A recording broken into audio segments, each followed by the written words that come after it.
मुर्गी आती है और मोटू का धनिया चुरा के भाग जाती है। साले कुत्ते! मोटू बेचारा मुर्गी से परेशान होकर एक गेट बनाता है और वहाँ पे भूत की तरह खड़ा होकर मुर्गी का वेट करने लगता है। अब देख तू।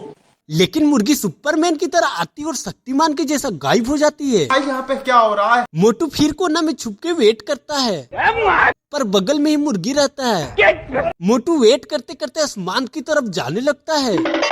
अचानक से मोटू को दिखता है मुर्गी और चला के मारता है डंडा, पर डंडा मोटू को ही लग जाता है। मम्मी रे! बाप रे!